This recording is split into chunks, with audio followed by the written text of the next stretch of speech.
3 categories اللہ تعالیٰ نے جنت میں دکھائی ہیں۔ ان الابرار یشربون من کاس کان مزاجها کافورا، نیک لوگ خود ڈال کے پئیں گے، خود اٹھا کے کھائیں گے۔ یہ ہے بوفے سسٹم، بوفے لگا ہوتا ہے نا، آپے پاؤ تے آپے کھاؤ تے آپے پیو، تو یہ ایک بوفے سسٹم والی جنت ہے کہ جنتی ڈالتے ہیں پیتے ہیں۔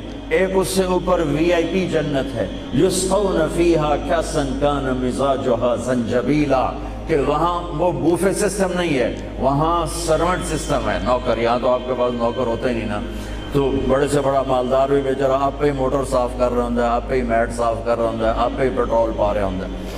تو کئی سال پرانی بات ہے، ایک نوجوان نے مجھے اپنی گاڑی میں بٹھایا، یہیں تو ہمارے انگلینڈ، مجھ سے کہنے لگا مولانا یہ 2.5 لاکھ پاؤنڈ کی گاڑی ہے۔ میں نے کہا اس کے میٹ کون دھوتا ہے؟ کہا ہم خود ہی دھوتے ہیں۔ میں کہا ساڑی سزوکی تو کل چنگی ہے، ساڑا ڈرائیور دھوندا ہے سارے۔ تو یسقون فیہا کاسا کان مزاجها زنجبیلا، ایک وی آئی پی جنت ہے جہاں پلانے کے لیے نوکر ہوں گے، جہاں پلانے کے لیے فرشتے ہوں گے، جہاں پلانے کے لیے جنت کی لڑکی ہوں گی۔ میرے نبی کا فرمان ہے جنت کی لڑکی 7 سمندر میں تھوک ڈالے۔ میرے کتنے سمندری سفر ہوئے، ہر سفر میں میں یہ حدیث یاد کرتا ہوں تو پاگل ہو جاتا ہوں۔ سمندر 100 سمندر میں جنت کی لڑکی تھوک ڈال دے تو میرے نبی کا فرمان ہے سارے سمندر کا پانی شہد سے زیادہ میٹھا ہو جائے گا۔ لکان ماؤہ احلی من العسل، وہ کیا چیز ہے؟ سورج کو انگلی کے فنگر ٹپ دکھا دے تو سورج اللہ کی قسم نظر نہیں آئے گا۔ جیسے سورج کے سامنے ستارے غائب ہو جاتے ہیں، چہرہ نہیں، صرف فنگر ٹپ کے سامنے سورج غائب ہو جائے گا تو اس کا چہرہ کیسا ہوگا، اس کا ہاتھ کیسا ہوگا؟ بِأَيِّ بَنَانٍ تُعَاطِيهِ، میرے نبی کا فرمان ہے کن ہاتھوں سے تمہیں پیش کرے گی جام کہ اس کی انگلی کا ایک فنگر ٹپ سورج کو دکھا دو، سورج نظر نہ آئے، وہ پیش کرے گی۔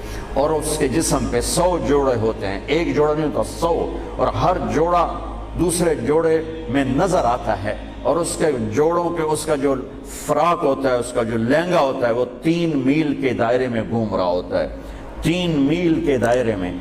اور یہ اس لیے ہے کہ جنت کے لباس کا وزن کوئی نہیں، اس کا وزن ہے، یہ ویسٹ کوٹ کا وزن ہے، اب تھوڑا وزنی لگ رہی کہ گرمی محسوس ہو رہی۔ جنت کا جو لباس ہے اس کا دھاگا نور سے بنا ہے، نور کا وزن نہیں ہوتا، تو 100 پہنے یا 1000 پہنے، 100 جوڑے اللہ بندوں کو بھی پہنائے گا، جنت کی لڑکیوں کو پہنائے گا، 100 جوڑے میں اس کا جسم چاندی کی طرح چمکتا نظر آئے گا، وہ اس کی طرف بڑھے گی، ایک قدم جب اٹھائے گی 1 لاکھ ناز و انداز اپنے خامد کو دکھائے گی۔ یہ وی آئی پی لوگوں کی جنت ہے، ایک وی آئی پی، چاہے لکھاں وی لا دیو، لکھاں کروڑوں وی آئی پی۔ ایک سب سے بڑی جنت ہے جس میں سارے غریب لوگ ہوں گے، مالدار بھی ہوں گے پر تھوڑے، غریب زیادہ ہوں گے، ریڑھی والے، تانگے والے، رکشے والے، ٹھیلے والے، وہ سب سے وی آئی پی جنت میں ہوں گے کہ وہاں جو پلانے والا ہوگا، نہ حور، نہ خادم، نہ فرشتے، نہ بیگم، نہ بیوی، نہ نوکر، وہاں پلانے والا اللہ خود ہوگا۔ وَسَقَاهُمْ رَبُّهُمْ شَرَابًا طَهُورًا، وہاں پلانے والا خود میرا رب ہوگا، میرا اللہ ہوگا، میرا اللہ ہوگا۔ اور جنت کا ایک چشمہ، اس کا نام ہے تسنیم، ایک دریا تسنیم۔ باقی سارے دریا چشمے زمین پر چلتے ہیں، جو تسنیم ہے وہ زمین پر نہیں ہے، وہ ہوا میں چلتا ہے۔ تسنیم کہتے ہیں سنام ہوتی ہے اونٹ کی کوہان، ایسے تو وہ پانی یوں چلتا ہے، یوں چلتا ہے، یوں چلتا ہے، اور ہوا میں چلتا ہے، ہوا میں نہ ادھر گرتا ہے نہ ادھر گرتا۔ سبحان اللہ، پتہ نہیں کیا چیز اللہ نے بنائی۔ جب وہ چاہے گا، تسنیم سب سے اعلیٰ درجے کی شراب ہے جنت کی، سب سے اعلیٰ درجے کی شراب تسنیم ہے، جو اللہ جنت الفردوس والوں کو خالص پلائے گا، نیچے والوں کو ہمیں تھوڑا جا قطرے 2 قطرے ڈال کے دے گا۔ وہ ہوا میں اڑتا ہوا چشمہ ہے، اور ایسا حسین ہے، ایسا وہ دل فریب ہے کہ اس کو بیٹھ کر دیکھنا چاہے گا تو 1000 سال دیکھنے میں مست ہو جائے گا، پینا اس کے بعد کی چیز ہے۔ تو میرا رب وہاں خود پلانے والا ہے، میرا رب، میرے نبی پاک صلی اللہ تعالی علیہ وسلم ایک خوبصورت زندگی لے کر آئے اور جنت کی چابی اس کے ساتھ لے کر آئے کہ اگر دنیا اور آخرت کو جنت بنانا ہے تو میرے نبی کے طریقے پر آ جاؤ۔ پاسپورٹ بن گیا، ویزا لگوا لو، ویزا محمدی اسٹیمپ کرواؤ اور سیدھے مرتے ہی جنت میں چلے جاؤ، یہاں بھی مزے وہاں بھی مزے۔ میرے نبی کی زندگی ایک خوبصورت نمونہ ہے. ایک حدیث سنا کے میں بات ختم کرتا ہوں.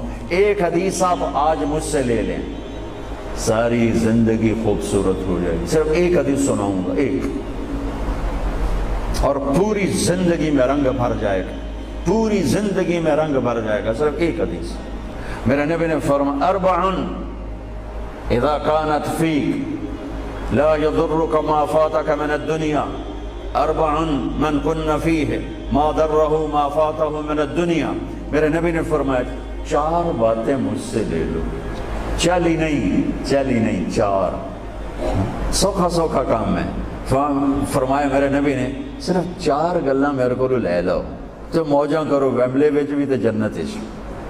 صرف 400 نہیں, 4000 نہیں, 50 نہیں, 100 نہیں, 10 نہیں, 4. کہا میری امت 4 باتیں مجھ سے لے لو, موج کرو, جہاں مرضی رہو موج کرو, موج ہی موج. کہ یا رسول اللہ ارشاد فرمائیں. آپ نے فرمایا صدق حدیث, ہمیشہ سچ بولنا, جھوٹ نہ بولنا. ساڑھے تو پہلے تے کلی اڑ گئی نا, وکٹ ہو گئی, کیچ آؤٹ نہیں, وکٹ. میرے نبی نے فرمایا صدق حدیث, سچ بولنا, جھوٹ نہ بولنا.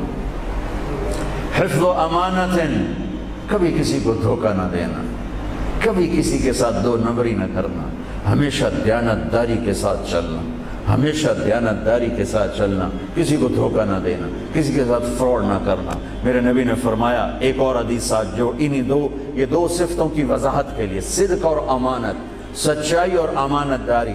آپ سب ماشاءاللہ جانتے ہیں کہ ہمارے نبی کو کافروں نے جو ٹائٹل دیا وہ صادق اور امین کا دیا. اگر آپ مجھ سے سوال کریں اسلام کو 2 لفظوں میں سمجھاؤ تو میرے پاس جو 2 لفظ ہیں وہ علماء نے بتائے ہیں, سچائی اور امانت داری, دیانتداری. آپ مجھ سے پوچھو سارے کفر کو 2 لفظوں میں بتاؤ, سارے کفر کو 2 لفظوں میں, تو میرے پاس 2 لفظ ہیں جو علماء نے بتائے ہیں, جھوٹ اور فراڈ, جھوٹ اور دھوکے بازی. جھوٹ اور دھوکے بازی ساری دنیا کا کفر اس میں جمع ہے, اور سچائی اور امانت داری ساری دنیا کا اسلام اس میں جمع ہے. میرے نبی نے فرمایا میرا امتی ہر گناہ کر سکتا ہے, 2 کبھی نہیں کرے گا, 2 کبھی نہیں کرے گا. ایک جھوٹ کبھی نہیں بولے گا, ایک دھوکہ کبھی نہیں دے گا. لیکن میں درد سے کہتا ہوں مسلمان نام ہی جھوٹے کا پڑ کے, اور فراڈیائی مسلمان ہے, اور جھوٹائی مسلمان ہے. جو غیر مسلم ہے اسے جھوٹ سے نفرت ہے.